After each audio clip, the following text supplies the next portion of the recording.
As the US government's partial shutdown goes into a 12th day now, Donald Trump is talking about border security with the Congress leaders of both parties. But many fear the political gridlock will continue. Democrats refusing to fund a key Trump campaign pledge, namely building that wall on the border with Mexico. Let's go live to New York now. We can speak to our correspondent. No, Caleb, good to have you on. What's now affecting the shutdown? What's the latest? Well, we're 2 weeks into the shutdown of the U.S. federal government, and at this point, there appears to be no end in sight. Now, we have seen that the Congress has reconvened. Briefly, it will be reconvening today, Wednesday, to mark the conclusion of the 2017-2018 Republican-dominated Congress and prepare for the swearing-in of the new Congress that was elected in November during the midterms. Now, we know at this point, U.S. President Donald Trump is meeting with members of the Democratic and Republican parties, members of Congress, and in the lead up to today, we heard quite an exchange on social media between U.S. President Donald Trump and Nancy Pelosi, who is designated to become the Speaker of the House when the new Congress is elected. Let's review their exchange on social media. Border security and the wall thing and shutdown is not where Nancy Pelosi wanted to start her tenure as Speaker. Let's make a deal. Donald Trump has given Democrats a great opportunity to show how we will govern responsibly and quickly pass our plan to end the irresponsible Trump shutdown. Just the first sign of things to come in our new Democratic majority committed to working for the people. Now, earlier during a cabinet meeting, we did hear U.S. President Donald Trump say that the USA needs a physical barrier and it needs a wall. Meanwhile, at this point, with the federal government shut down, at this point we're seeing a number of federal employees of the United States who are considered to be essential. These are emergency workers, security workers, who have to work without a paycheck. They're going to work and continuing their work that is considered to be essential, but they're not getting paid for it. And at this point, that issue is going to court. A union of federal employees is taking the issue to court. Let's take a listen. Our members put their lives on the line to keep our country safe. Requiring them to work without pay is nothing short of inhumane. Now, furthermore, it's expanding beyond just politicians and federal employees. Now, people are looking at the fact that the U.S. national parks are facing a garbage and human waste overflow. The federal workers who are carrying out maintenance activities at U.S. national parks are not getting paid, are not working as part of the federal government shutdown, and so a lot of damage is being done to the facilities in U.S. national parks. Now, furthermore, with the Federal Bureau of Indian Affairs shut down, Native Americans who depend on the U.S. federal government for services like health care, education, as well as groundskeeping on Native American tribal property, apparently they are not getting these services either. Now, at this point, the hinge disagreement that is keeping the government shut down, the division between the Congress and the president, is over the issue of Trump's calls for border security. The Democrats think there needs to be a fence. The Republicans think there needs to be a wall. This is a semantical disagreement. Do we have a fence or do we have a wall? Let's review this big division about what we call the barrier between the United States and Mexico on the southwestern border.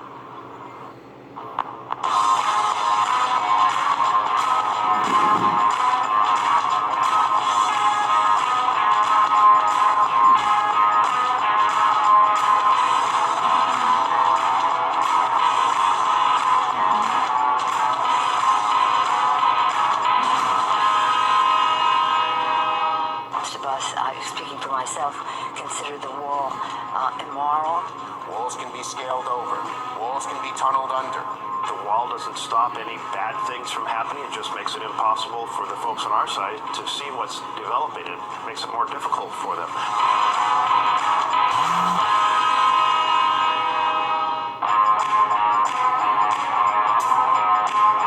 The President, through Executive Order 13767, directed us to build a wall on the southwest border. The wall that we're going to put in here is fence. The wall that we're going to put in here. You may be wondering, why are we choosing the type of fence that we're choosing? The bollard wall that we're going to be putting in place, the safety aspects that a wall provides. This type of fence, this type of bollard wall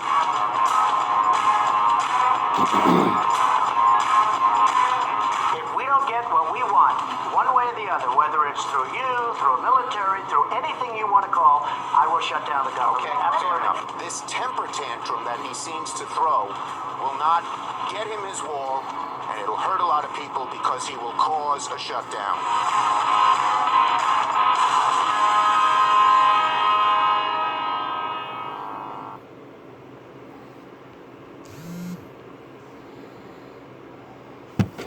Alright, Barakatah Yahweh, Barakatah Yahweh Shai, Barakatah Yahweh, Barakatah Yahweh Shai, Barakatah Yahweh, Barakatah Yahweh Shai, Call Halayim Yahweh, Ba'ashim Yahweh Shai, Ba'ashim Makak Wadash, double honors to the apostles and elders at Great Millstone, who taught us his truth, honors and salutations to all Sirakim throughout the four corners of the earth, laboring in honesty, sincerity, charity, and sound doctrine.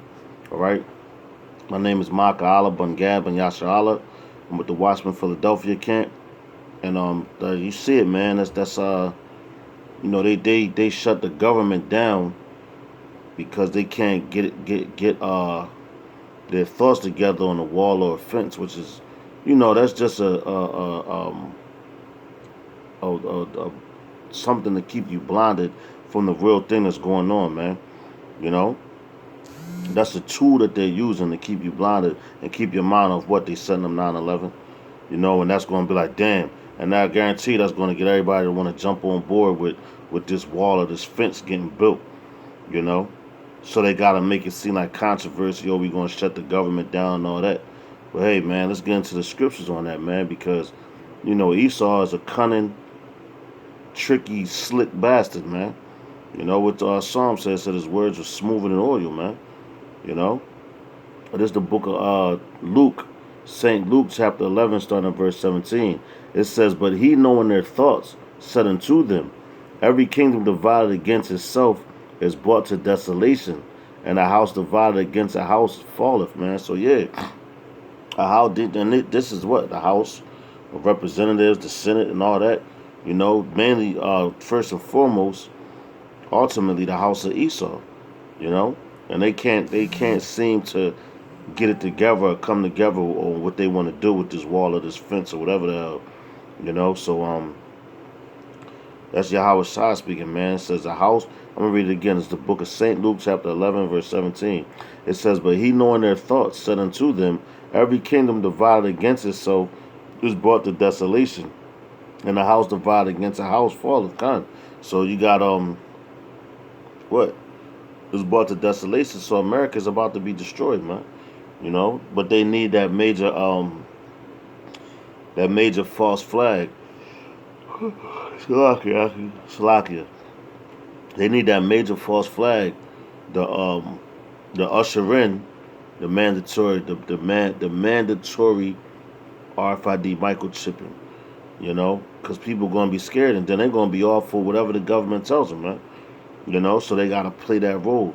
All right, verse 18 says, if Satan also be divided against Satan himself, how shall his kingdom stand? Because ye say that I cast out devils through Beelzebub, man. So man, that's what these Edomites use, man. Beelzebub, that's their god, man. They worship all these different deities that has nothing to do with Yahweh Ba'ashim Yahweh Shai, man. You know, but hey, man, Yahweh Ba'ashim Yahweh Shai put it on their spirit to do so. So man, this place is out of here, man. You know, through the spirit and power of Yahweh Ba'ashim Yahweh Shai, you see the economy collapsing.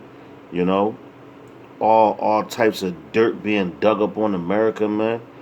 You know, a whole bunch, man. And then just not now, let's go into the law real fast, because these bastards now, you got you got Esau got you working for him, right? And if you work in the government, since they shut the government down, you still gotta go to work. Some of these people, man. And guess what? They're not getting paid for it. So what's that? They're being defrauded, man. You know, and that's, hey, man, that's what they call, let's make America great again, because America was made great off the backs of our ancestors, you so-called blacks, Latinos, and Native Americans, man. You know, working as slaves, man, cheap labor, free labor, basically. You know, what you had of jails is your modern day slavery, man. But Esau's not satisfied with that. They want to chip and enslave the whole goddamn planet, man. You know? But it's Leviticus chapter 19 and 13. It says, "Thou shalt not defraud thy neighbor, neither rob him. The wages of him that is hired shall not abide with thee at night all night until the morning." So hey, man, that right there is telling you, your honesty, you're supposed to get paid soon as you finish your shift. You know, that's like you got under the table jobs. You know, under the table jobs, they do it correctly, man. Because soon as your shift is over, they pay you. Here go your money for the day. You know? But Esau is so goddamn greedy, man. You know, they want to hold your money. And sometimes when you start jobs, they'll hold your money for 2 weeks before you get paid. And let's just say you ain't have any money in the bank, anything, and you got to get back and forth to work. So now you borrowing from this person, borrowing from that person, and you got to pay them back. Or some people might be like, yo, when you get on your feet, I give you money. Then you can pay me, you know? But you got, like Esau, now you have these people working for the government. That's why the book of Sirach, chapter 12 and 10, one of my favorites, man. Never trust thine enemy, because his iron rusted soars his wickedness, man. And that's why they was talking that whole make America great again. All these things that you see going on in front of you is prophecy, man. But this the year of Karagma, you know? So this shit about to hit the fan. You know, this paper money, man. You know, the video I did earlier, you know, I just played the take from Russia Today, you know, when Russia, China, and Turkey and India is trying to get away from that dollar, man. So what's going to be your new currency, that RFID microchip, worldwide? You know, they said something about the pound. That was a British monetary system, or dollar, you could say. And now you got what? The American dollar. The pound collapsed. Now you got what? You got now they have the euro. They got the RFID microchip over there. You know, they got it here right now too. So man, this is just prophecy, and we waiting for that thing to be implemented on a force. They're gonna force you to get it. And that flag, that false flag, is coming, man. You know, which I believe it to be Hoover Dam, because they've been on that site, man. You know, they've been on that thing for a minute, and they put it in so many movies, man. You know, because they got to show you the things that they're gonna do before they do it. You know, just like you got what's that, man? The Golden Gate Bridge and all that. Man, America's done, man. You know, and that scripture, just Luke 11 and 17 and 18 alone tells you, you can see if you got to look through it spiritually. But if you got some type of common sense, which Yahweh Hashem decides to give to you, see that Esau is divided, man. His kingdom is divided. Russia, they Edomites, and they ready to go at it with America. So how are their whole system going to stand? And you got the guys in the background pulling the strings, which is your Rothschilds and your Rockefellers, you know, your elites of this society, you know, which they're going to be the first ones to go into slavery, man.